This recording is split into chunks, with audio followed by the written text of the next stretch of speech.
Governor Schweitzer, he said he wanted to have a direct eye on where the firing squad was, so that if I got too long-winded, he could get.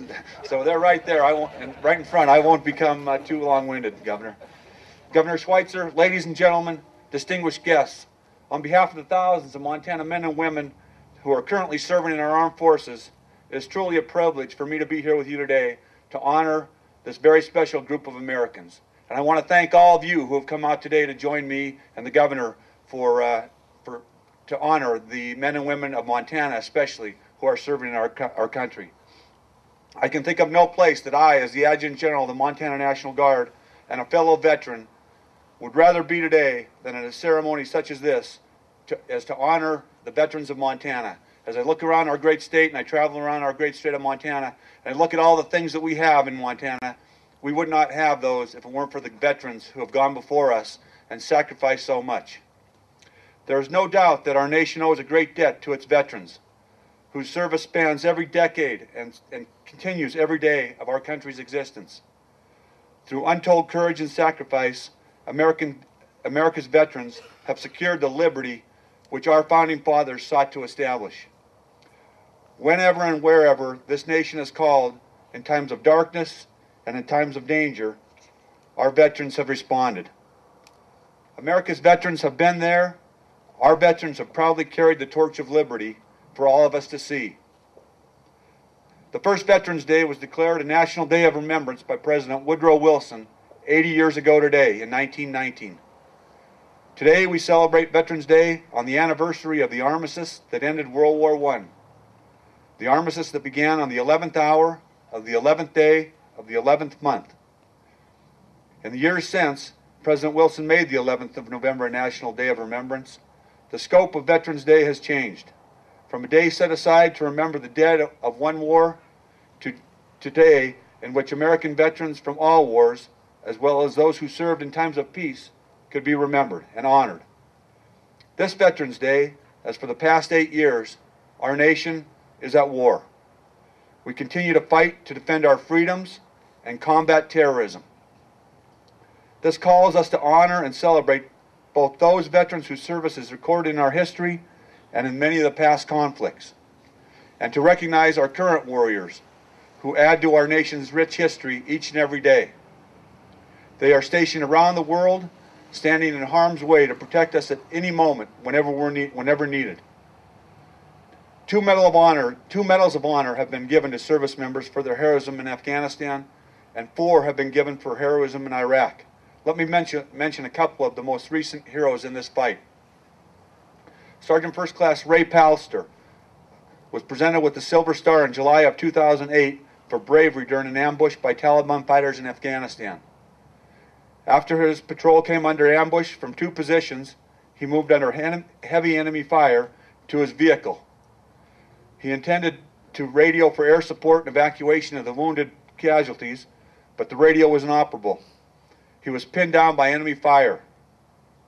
Sergeant First Class Plasterer then drove the truck in reverse toward his squad and ran the rest of the way after the truck was disabled by enemy fire.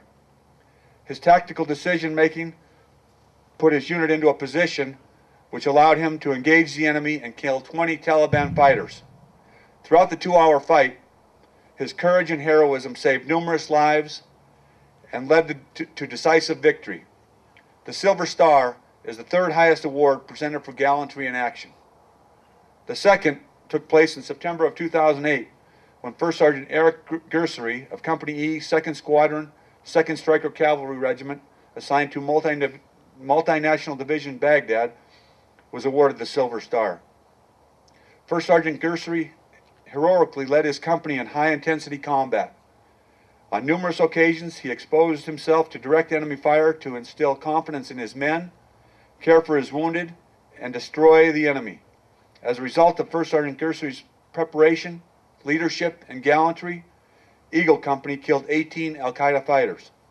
First Sergeant Gursery's personal courage, uncommon valor, and selfless service contributed directly to the safety and evacuation of 2 wounded warriors and the recovery of 1 fallen soldier.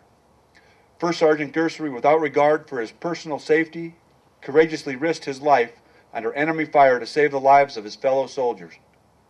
These are only two of the American veterans whom we come here today to honor. They represent millions of Americans, men and women who have served the Republic over the past 200 years. And like was mentioned several times today, over 100,000 of those veterans are right here from within Montana. Fortunately, this country has been blessed with citizens who have taken the civic responsibility seriously and have taken up arms and marched to the sound of guns whenever and wherever the rights of the men and women have been threatened. These citizen soldiers were not seeking personal gain or even fame. Their country called and they answered. Theirs was a simple, patriotic response. They recognized that their civic duty and that it was their civic duty, and they acted accordingly. Those who survived are represented here today. They returned home convinced that they had done something worthwhile, something to make this world a better place.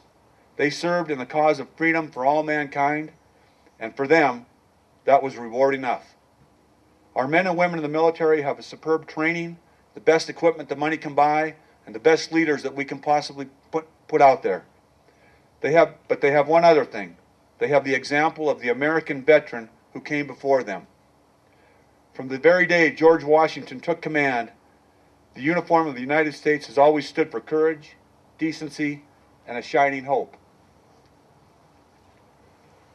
All those who have worn that uniform have won the thanks of the American people. Today is important because we choose to honor the living veterans from the greatest generation to the latest generation. We owe them a debt we can never repay. And all we can do is remember them for what they did and why they did it, and to be brave and ask them to be brave for us. But we must honor them for their deeds, with deeds, not just words. When they return, please don't forget the soldiers and the airmen, the Marines that return. Please thank them when you get the opportunity. Veterans Day is set aside to remember every man, woman who has taken up arms to defend our country. And we honor every soldier, sailor, airman, Marine, and Coast Guardsman who gave some of the best years of their life to service for the United States of America.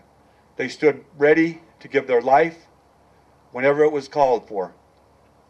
25 million military veterans walk among us around the United States on this day, and our nation salutes each and every one of them. At this time, I would like to offer a round of applause for each and every, and ask you to join me in a round of applause for each and every one of our veterans that's here with us today. Thank you for your service.